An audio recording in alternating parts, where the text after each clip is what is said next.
What up, though? Another episode of Bringing It to the Table. You got your boy Antonio Brooks in the house. Jeff, tell us. So they call him Saginaw Jeff. right at home Chris Brown, Sydney in the house. already.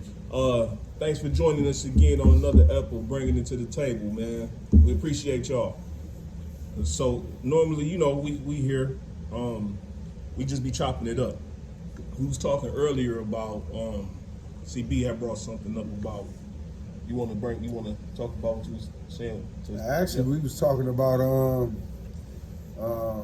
addiction being a disease. Some people think it's a disease, and then some people, as myself, think it's not a disease. It's just a choice. So, what do you feel about that, Joe? And I am Saginaw Jeff, and I do believe that it is a disease. It's a choice I'm gonna say it's a choice in the beginning to pick up drugs and alcohol. Okay. But after a while, it's not a choice anymore. It's a habit, and that leads to being a disease of addiction. Okay. Can you elaborate on that a little more about it being a disease? I understand. Hold that thought. I understand that in the beginning you saying it's a choice. Yeah. We all know that because you got to make the choice to do it or not do it. But what I want you to do is please explain to me why you Okay. said it's a disease. Okay. You really don't have a choice once you put the substance in you being active. Now, after you be done it for a while, your body and your brain craves it. And that turns it into a disease. Okay. I mean, it's been a whole bunch of times where, not a whole bunch, but times where I did not want to use and use anyway. And that led Excuse me, Joe. That led me to believe that it got to be a disease for something to do me like that. So basically, I'm gonna get this. I'm gonna ask you. So basically, you're saying it's a disease because once you addicted, you can't stop on your own, or you can't do anything about this. Let's look at what a disease is being. A disease, let's use cancer for example. Yeah. Cancer, a person developed cancer, and Need help for it. until they get help for it, they got cancer. Right. So this is what you're saying about addiction. Right. How you feel about that, Brooks? I want your intake on this. That's a touchy situation for me because I feel like both is correct, Right. in my opinion. Because think about it, gonorrhea is a disease. Right. You know what I'm saying? You have sexually transmitted disease. I think sometimes addiction is a socially transmitted disease. Feel me? So like your first time picking up a drug, like you said, it's a choice. Like Right. you can make a choice to have unprotected sex. You're right You're gonna about that. catch something. Most likely.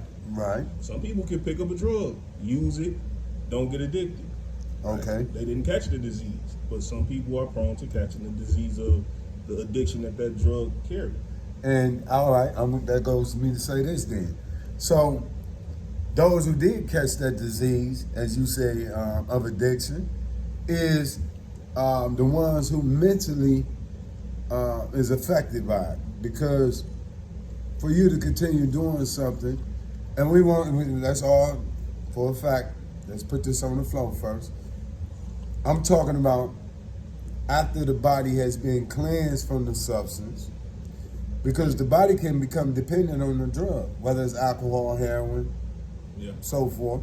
But would you say after you've been clean physically, now, this is the mental part of it. This is the mental part of it saying, I need that drug. So you still gonna say it's a disease mentally as I battle this, as a person battle that. Yeah. Because I've looked at that. I'm going by personal experience. Okay. Like I did 2 years in penitentiary, Okay. and then I got out, got my job back in General Motors, was doing just fine. Right. And like he just said, the social, start hanging with the people that's Yeah. doing it, and then my mind told me I can handle it again. So I picked it back up. Went back to penitentiary. Did 5 years. I was okay in penitentiary, but when I got back out here, there you go again. Well, let me ask you this. Do you say that people, because I see it a lot, even with myself being incarcerated, but when I went to penitentiary, I didn't pick it back up. But it got a lot to do with I had made up my mind also. But I went to jail, did 8 months, 9 months, or whatever, incarcerated, get out, and pick the drinking back up. And so I guess what I'm trying to say is this. I never looked at it the way y'all looked at it, as it being a disease. I guess something that you can't quit on your own is do got a strong hold on you like a disease. I guess that's what I'm trying to say. Yeah. Is that more like what it is, a strong hold on your life? Right? That's what addiction is, man. What you reading over there? I just try to read my Right. mind when we talking about stuff, man. Right. So ASAM, which is the American Society of Medicine, the American Society of Medicine defines addiction as a primary chronic disease of brain reward, motivation, memory related circuitry. Okay. Dysfunction in these circuits leads to characteristics: biological, psychological, social, spiritual manifestations. Okay. It's a whole bunch of stuff That's that deep what you just said. yeah, that we don't even think about. Like they say that it's a reward motivation in your brain. Okay, if you don't mind, read that in that blue again for me. Okay. Right here. Right, everything highlighted in the blue. A primary chronic disease of brain reward, motivation, memory, and related circuitry. That goes to say, see, I didn't know that was the wording for it. But then I said it's a mental thing. Yeah. Yeah. It's, But think about this, bro. Us consciously, after the first thing people do when they get ready to get high or get drunk, one of the first reasons is celebratory most of the time. okay. So like I graduated, I'm finna go get my first drink, or I'm finna pop the question to my girl. She said yes, let's go pop bottles. So like it's always a celebratory. So this is the choice reward part. type of Right. yeah. So there you go. So but with the disease part, Right. what my man talking about I never looked at it that way. is okay. I guess that- the disease model of addiction. Okay. Answering questions whether addiction is a disease, how it affects the brain, and the chronicity of the condition. So, what I'm saying is this: why is it legal for people to be able to take drugs that manipulate your brain and manipulate your system like that? And then once you start getting in trouble because you done got so addicted to it, you Right. start getting in trouble trying to get high again, or you doing some folly stuff. Yep. Because you high or you lit, you go to prison. They lock you up for years. They don't really try to give you no help. It's like almost a trap, bro.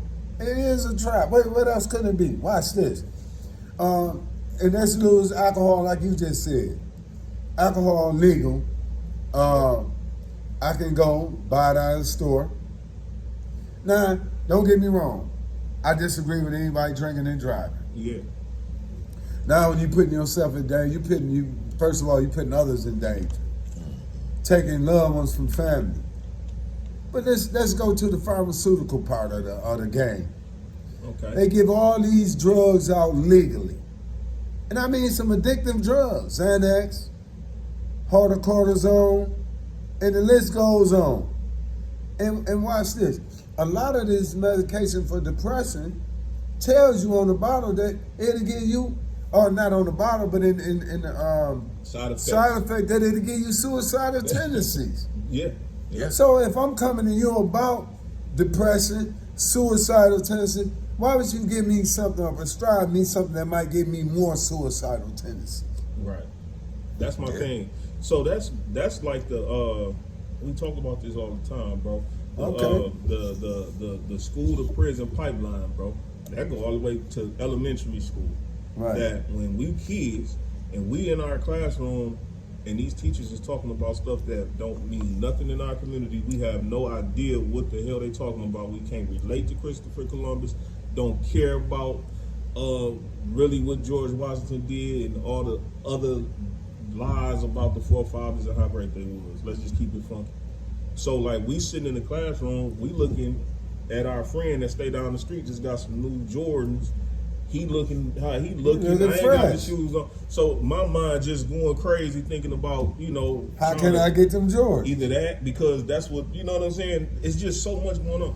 But the teacher standing up there ain't engaging me at all in nothing. I'm only 9 years old. What do I care about that? But think so about it. Now, Go ahead, real finish. quick. So now my attention span this short anyway, because I'm Right. a child. Right. So now he tell the principal tell my mama, oh, that boy ain't paying no attention in the classroom. He's sick. He got ADHD. He need to be on medicine so he can sit still. Right. And we can force feed him this garbage that we write on this chalkboard. So they start drugging us up as kids. Right. They start getting us addicted. Preparing But you for this right now. You know that those drugs that they giving them kids is like one chromosome off from cocaine and heroin. Right. Literally. Because people crush Ritalin and all that stuff up and snort it. Literally. So it's causing them to be addicted early in elementary age years. So as we grow up and grow older, how the hell can you blame somebody for being addicted to some stuff that was already being force fed to them as a child and didn't even know it? He was being set up from the gate. Don't you know that they was having kids come to the office? I never knew why, bro. Like, you got to go up there and take your medicine. We kids sitting at the desk like, why they take medicine? You know what I'm saying? Like, why you going into the office to take medicine? Principals and them, secretary giving them pills. They giving them narcotics at an early age. Yeah. They not sick. This is not no detrimentally ill. This is to mess with this kid's mind. This is a deep topic, even going this route, man, because the reality is, because I study these type of things, just the same way as y'all look into them. And the government, man, when I just start thinking about the government, man, to me, they teach you kids what they want them to learn in school. You ask the average child, what happened to the Indians? Oh, this happened to the Indians, and they got to fight with the Europeans. But no, you know what happened on Thanksgiving? You mean the Native Americans? Yeah, no disrespect. The Native Americans. We gotta keep it funky. Yeah, The but Native Americans. but yeah. But they were slaughtered, and Yeah. then they called it Thanksgiving. Oh man, on some whole I sat here and thought about what you guys was talking about, and the program I follow is something was wrong before the use of drugs, There you go. Could have been. and I looked at what he was just saying. I think I might have should have been on the ADHD when I was young. They missed the mark on some people. Really? But doing the program and doing fourth step, okay. Could you explain what fourth step is? It's the fourth step in the 12-step program, Narcotics Okay. Anonymous, AACA, and That's got another name for it. Huh? 4-step is another name for it. Yeah, The 12 states? Yeah. Okay. It's a step in the 12 steps, fourth step. Okay. So what is the fourth step? A moral inventory of your, Moral inventory. Moral Moral inventory. You gotta write down. yeah, Okay. yeah, more inventory. And I got to writing, and dawned on me that I used to take. They used to have the kids have the cookies. I was a kid too, but don't get me wrong. I used to take their cookies. I was bigger than everybody. I would the sugar wafer cookies. I would take their cookies, and do you know when I got older, ran out when I got hooked on the alcohol and crack, I ran out of money, and I went back to that kid behavior, Okay. and that's what I went to prison for, strong arm robbery. So I was The strong boogie arming. mentality. I was strong arming in kindergarten. And then you for went what? back to that in your addiction. Yeah. For And what that's how. though? You was taking cookies, sugar cookies. Yep. Didn't we, Sugar wasn't was we my looking first at, We addiction. just talked looking about at sugar. Because sugar is an addictive My drug first as Yes, it well. is. Was sugar. Ain't that some shit? Yes, it is Yeah. addictive. Wow. 'Cause I ate a And lot of I- honey buns in prison. I went and I went to keeping it real, prison for bro. strong arm robbery. And when I got through writing and looking, I said, God, I never looked at it that way. So how many times have you done your 4 step? Twice. It's continuing. Right. When life changed, my sponsor want me, now to do some more. But I think I need to. And how useful is it to have a sponsor, man? I know it's useful, but Somebody with the working knowledge of the program, like he just asked me some stuff. I know what the 4 steps, more inventory, Okay. and then the fifth step is when you pick somebody to tell what you wrote down. You got wrote down assets and liabilities. Okay. Don't write down all liabilities and then it make you feel like suicidal. You got some good thing. Right. Okay, then. In everybody, there's some good in everybody. All right. Yeah. There's So, another question There's some good in everybody, so I want to don't beat ask. yourself up. that's good stuff. Do you think a person can be successful in recovery without the 12 steps? I do. It's all avenues of recovery. I mean, I ain't one to knock nobody else's program. You the first one I know that go by Yeah. the 12 steps to say Yeah, that. yeah. I can't knock nobody else's program. I'm a recovery coach too, and we let the person talk, and they'll answer their own question. They would sit there and literally. Yep. You let them talk long enough, they were like, and then they'll look like, I didn't even have to ask you. I knew it already. Yeah. That's why I'm here for you, so you can work it out. That's That way you won't feel like I'm putting stuff in your head. You know what I mean? Right. Okay, then. Because you've been in the recovery field for how long? Woo! Long time. About an average of what? 20 years. About 20 years? So, let me ask you this then. What do the recovery community need more of for people to be more successful? And this is you want to put facts in it, but I'm asking your personal See, experience. What you the think? you need. pandemic put a lock on it. Like I got a meeting on Fridays at 6:00 at the Unity Club. Okay. That's 1151 Niagara. And Saginaw, Michigan. and they're a lot of people 48601. like I fry fish on the last Friday of the month. Everybody show up, but through the week we only get a few people. I was just telling the girls about you frying that fish at that dance they had out there in Bay City on Yeah. Lennon Road. Yeah, So, but okay, so all right. So, like with anything, people need some incentive.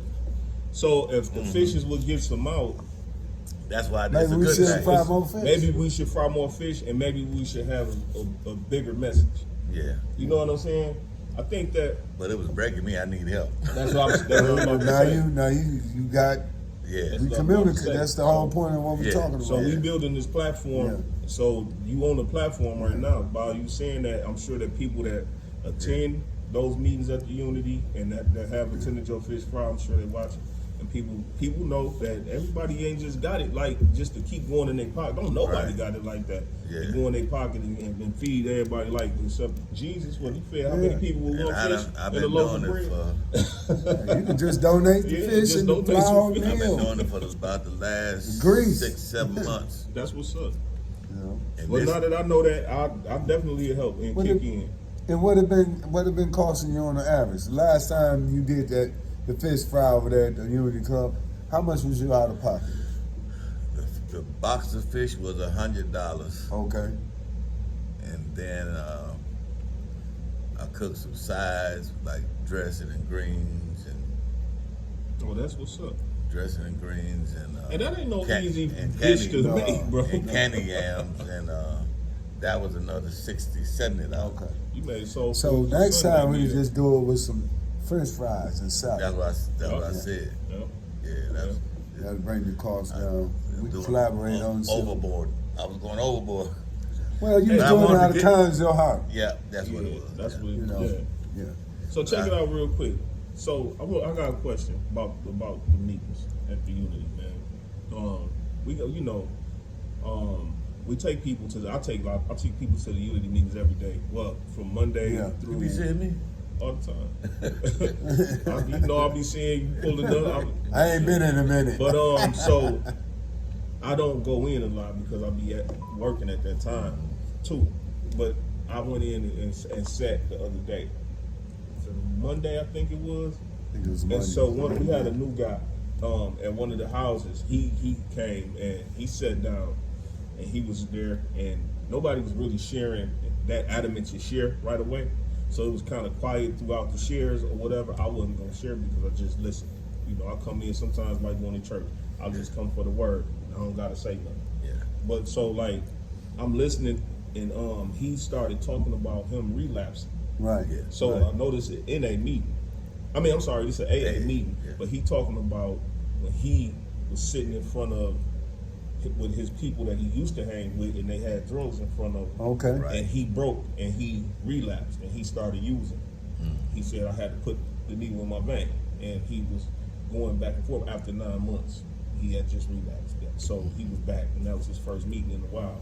And so one of the guys at the meeting started saying stuff like, well, he had shared already. Yeah. Now this the end of the meeting when my man shared that I brought. I heard about that. And I wish I was there. I should have been. so I'm like listening, like I They want was you, wrong. I want you to so, elaborate on that yeah, when so you're done. what he said was what was what was kind of vexing to me, not the fact that my man was sharing, even though it's a AA meeting. Okay. He shared about using drugs, which normally that's not kosher. You know what I'm saying? But I don't feel like somebody should just get jumped on for that. If they there because they need a meeting, they need a meeting. Yeah, Don't right. matter. Yeah. So, but the dude that started speaking, he was like, "Well, if Harris. you Oh. I don't know his name. I don't know the people at this meeting." So, but the dude said something like, if you had drugs in front of you or whatever it was in front of you, and you decided to use, then you not ready for recovery, or you not ready, or you wasn't ready, or you wasn't really in recovery, or something like that. And it's like, man, my thing is this: we talk about the stages of change. One of the first stages is pre-contemplation, Right. is which when you don't even know that you need to change, Right. you don't even acknowledge it. And then one of the last stage is relapse. Right. So all of that is stages of recovery, You're right. and don't none of it deserve to be ridiculed, especially by somebody else in the recovery community. You're right. So shame on that person, whatever your name is, for doing that, because that was wrong. Because guess what? The next day I went back to take him back to that same meeting, and guess what he didn't do? He didn't come. You know what I'm saying? But he made it like he was doing something else. But at the same time, if that bothered me, I know it bothered him. You know what I'm saying? Because he wasn't, oh boy, whoever he wasn't the only one who said something. Somebody else I heard did. about all of So that. like, yeah, it don't make no sense. That's putting the person in a situation, even though it's still a choice. But that's putting them in a situation of losing confidence or trying to move forward and be successful in recovery when you kicking me while I'm down. Your recovery ain't no better than the next person. So it be like people be thinking that they got everything all on lock. Right, that's that pride. And but you talk a good game, but you turn around and put your foot in your mouth like that. Yeah. What you think about that, Joe? But you ain't got to, it's on you if you want to say names, though, but you ain't No, got you to. don't know. We ain't gonna. You ain't got to say For no me, names. we don't say no name. We ain't got. I don't go for that. I don't think it was right because a person that don't know. We say the main thing for me was not being around them people. Yeah. Them people is the ones still using.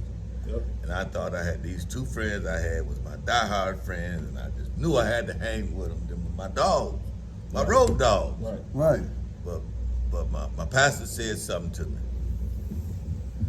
If they going to hell, and you want to go to hell with them, I'm like, no, I don't want to go to hell with them. Well, What makes you think you just gotta hang with them?